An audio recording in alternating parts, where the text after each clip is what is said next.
Hello everyone, I'm Dr. Hosny. I'm a consultant ophthalmic surgeon in London with a special interest in cornea, anterior segment and cataract surgeries, and you are watching the SeeLife Podcast.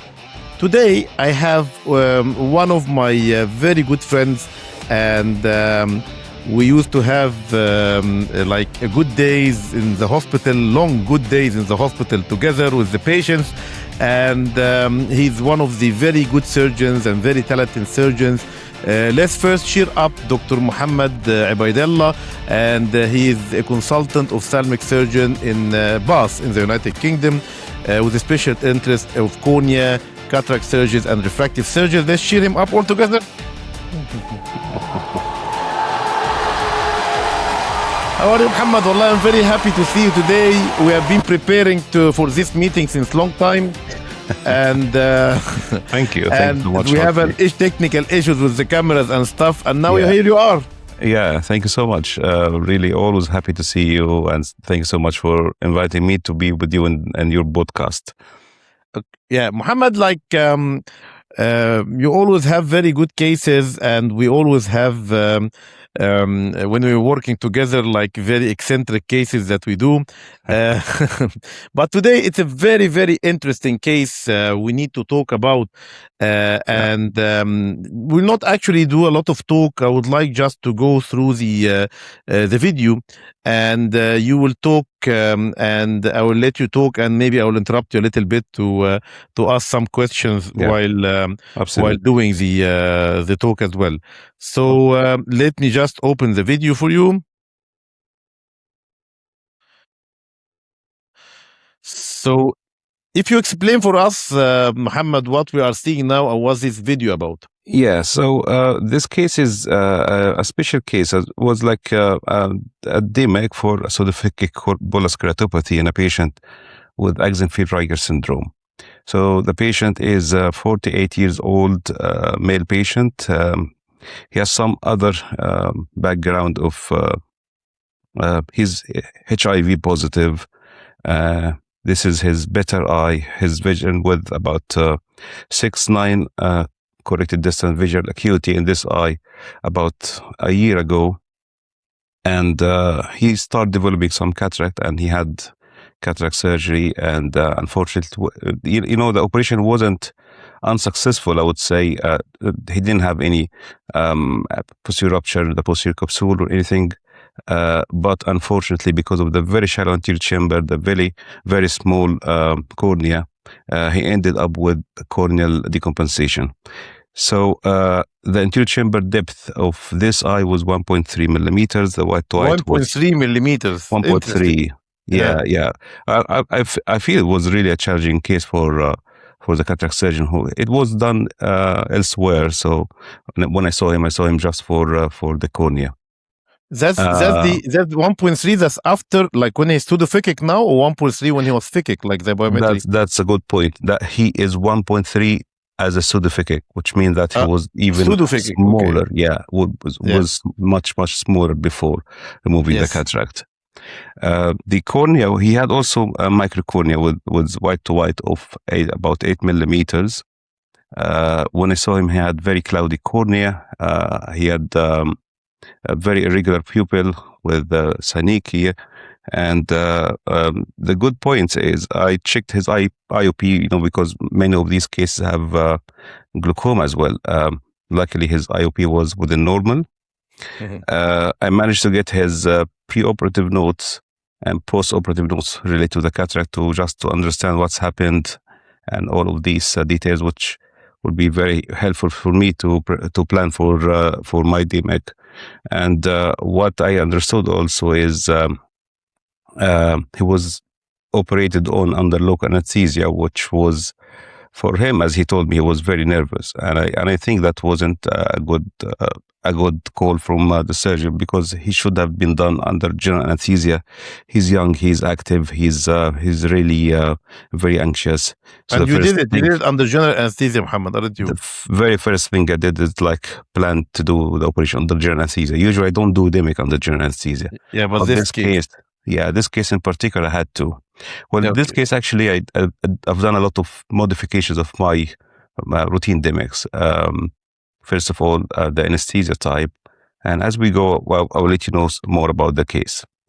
So, So I would like just to start, like it's a dramatic start, Muhammad. Like when just I just stop it here. You were peeling the graft, and let's start here to play. And what I can see with the slow motion, that there is is it very slow motion or it's not? It's a very, very slow motion. Yeah. Like I was thinking it's not working. Oops. Yeah. You have it there. Yeah. It's a large one, and it happened actually from a point I wasn't expecting. You know, but I managed, as you see here, to kind of manage to look at the blue part here is the part that I managed to peel. The white part here is still attached. Yeah. Is it very small? Like is it 6 millimeters? Well, that's actually what made me. It's like 6 millimeters. Yeah, that's correct. Because as I told you, the white was about 8 millimeters. So I was aiming a 6 millimeter DMEK. Yeah. And then it wasn't easy. Peeling this graft wasn't easy. The tissue was very friable, very, very fragile. But at the end, because I was aiming to have a small graft in a way, so I was patient I don't want to cancel the case, to be honest. And I managed to get it at the end. This technique. What are you doing? Well, I used the 2 cannulas. You know your friend and our mentor. You can stop here, please. Jack Parker using the brilliant Jack Parker. Help yourself, inside the eye. So I help myself outside the eye, actually. So what I do is I use these 2 cannulas, especially in complex cases like that. I had enough. Yeah, if you can return it back. Yes. So the membrane is in the water in the dish now. Yeah. So I just use 2 cannulas to create the double scroll. So I know that I will not stay long in the eye. So you create the double scroll yourself? Yeah, before I go inside the eye. That's interesting. So now you are doing periotomy and you're cutting the conch? Yeah, that's because the cone is very small. All my incisions were clearer. Even for the side port. The people who are just seeing, maybe not familiar with Axenfeld Rieger, this is the slit-shaped pupil, like because of the deformity he have, like in his angles and pupil as a part of the disease. Well, he had iris atrophy. He had some synechia, some fibrosis, and actually the end result of this shape of a set shape of pupil is a mix of all, actually, having pupil deformity and the post-operative deformity that happened after the first operation. So as you see here, even my side ports, I decided to do them scleral or posterior limbal. This is a 6 millimeters. I'm opening my calibers down on 6 millimeters. You see the 6 millimeters on the cornea look huge. Look too big. So I don't usually mark a lot, but I put just 4 corners marks to guide my centration. You're making like a pocket, like the small incision cataract surgery, isn't it? That's correct. I'm doing the corneal tunnel. You know, I first saw DMEK with Dr. Price in Indianapolis, and he used to do a lot of these. So that was his routine incision. But usually, in normal case, I do corneal incisions.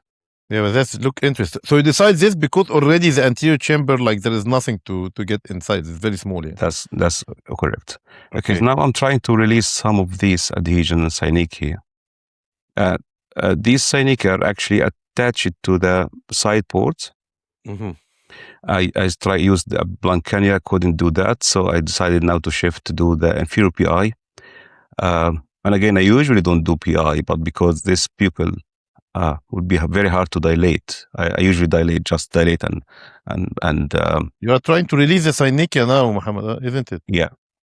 So now I'm using the same needle that I used. 12 gauge, 21 gauge? Yes. And this is an incision for the AC maintainer. Good. And I'm using here DMEK. Why don't do it under air? You don't know that air is the best. Yeah, I agree with that, but I think that needs a good assistant. I usually do the operation without any assistance. Yeah. So I just strip the decimate, the host decimate under BSS. Under the BSS, yeah. Interesting. So how you feel this decimate? Was it tough or like it just was going easy with you? Nice, you get it in one piece. Well, I thought it was coming in one piece, but again, because I can't see very well, the cornea was quite edematous, so I decided just to spread it, and I found that I just removed half of the decimates. Okay. Well, which again is very important. Here is your point. You're putting air now. The best should contrast. have done that from the start, Mohammed. The best contrast is with air, of course. To be honest, I was doing it under BSS as well, but I learned this from Dr. Jack Parker, it's entry. So you got the other piece here. Yeah, that's the other half. So now this matrix is complete. Interesting, very nice. Yeah, try again with the same cannula to release some of the adhesions.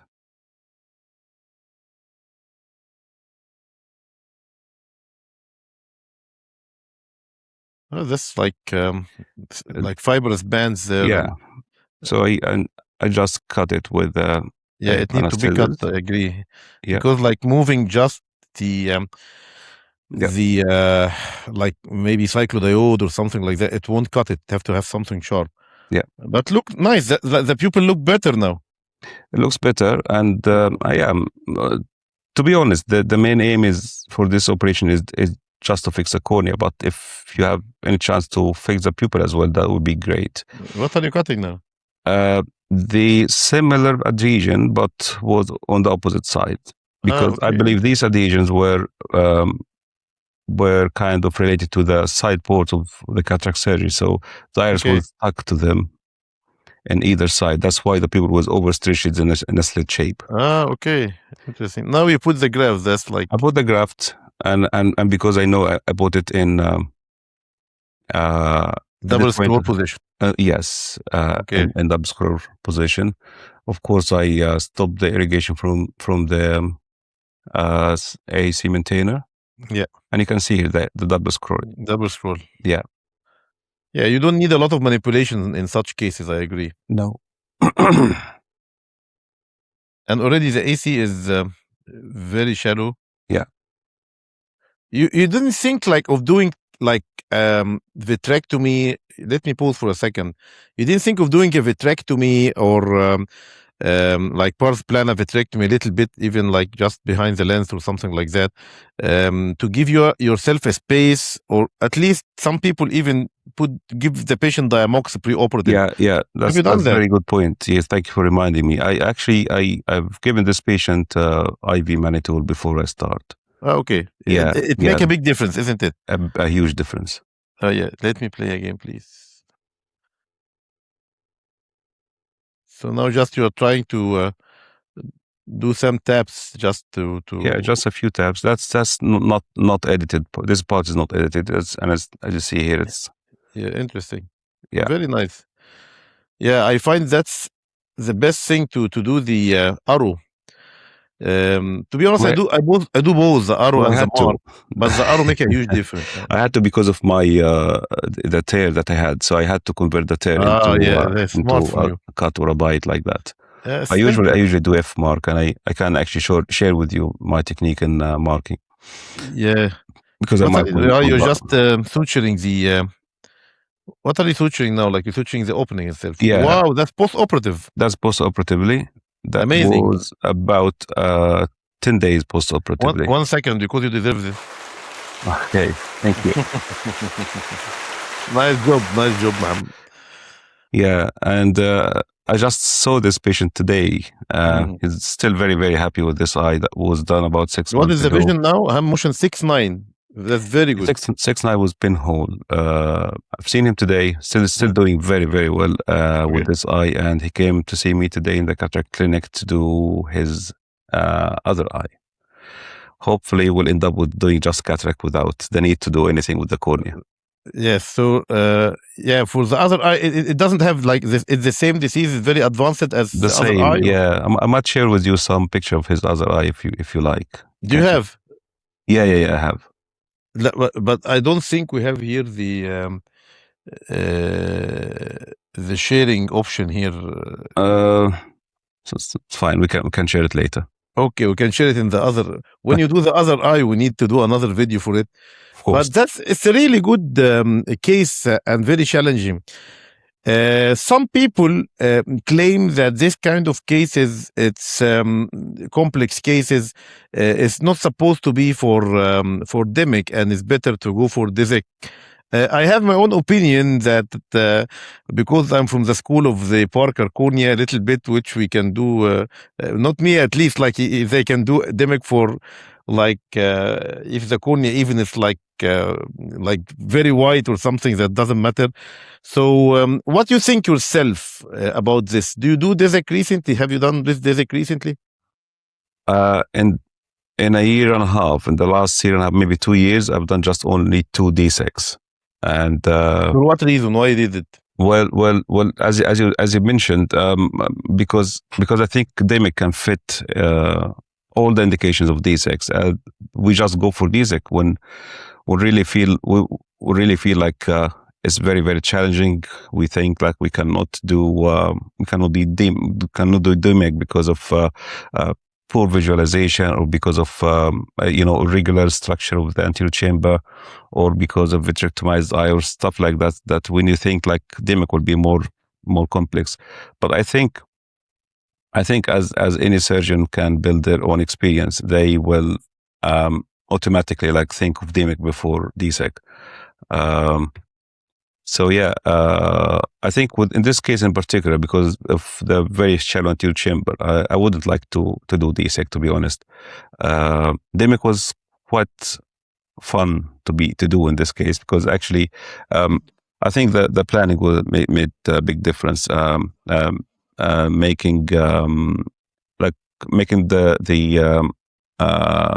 giving the mannitol preoperatively, making the anterior chamber even was shallow, but wasn't really struggling with putting anything inside the eye or expulsing it. 1.3, that's nothing there, yeah. Yeah, I was thinking actually DSEK will be more difficult in a case like that. I agree. Like, I haven't done DSEK since long ago as well. Like, it's all my cases, whatever the complexity, I'd prefer to do it as DMEK, because as you say, like, probably that was the previous my previous setup, like mindset before, but like probably maybe after I learned from Jack Parker and see how they do like very complex case, I find it's a very fun operation, very nice operation, and it's better outcome as well. And less rejection. That's another thing. Less rejection. I believe these complex eyes, these very, very complex cases, they really need DMEK rather than DSEK because of the low rate of rejection, and really once it's stuck to the back of the eye, the whole scenario changes. It's having DSEK, we see like DSEK can get rejection, DSEK can get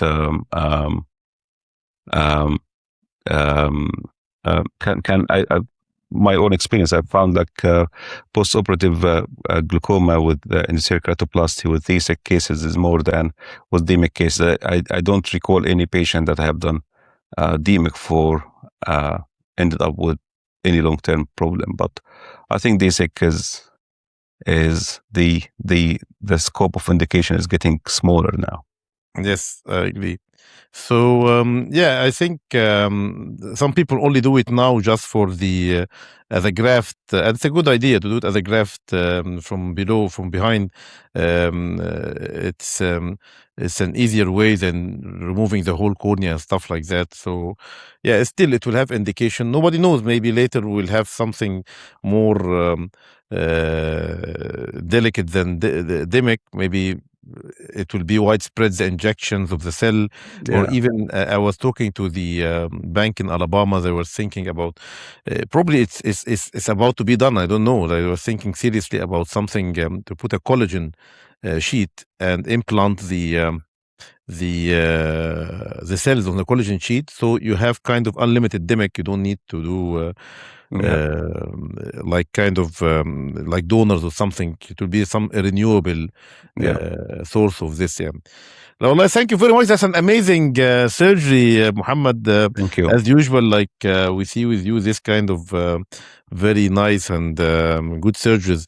So, and definitely we will do and SeeLife together few regular podcasts about different stuff, maybe about cornea and about kind of the eye surface and stuff like that. And as you know, like we always say in SeeLife, our job is not only to we are not here to show good surgeries or heart surgeries or stuff like that. Is our main aim to help the people to see life again. So that's the slogan of our podcast. Thanks so much, Hosny. You're always a great man, a great surgeon. I really learned a lot from you. Thank you very much. We good time together, and you're really, really a talented surgeon. Thank you so much. Thank you very much for this, and we'll meet soon. I think you are coming London soon, so like we will, after we finish this podcast, we will check the menus of the restaurants and see when we will meet. Thank you very much, Muhammad, and we will meet so soon. And anyway, we'll meet in the S-Cross as well. I think you are doing some papers and I'm doing some papers as well in the S-Cross. So maybe we'll talk about this in the next podcast as well. Of course. Take care. Thank you very much. We thank you very much for watching. Thank you. And we will see you in the next SeeLife podcast. Take care. Thank you. Tasliman.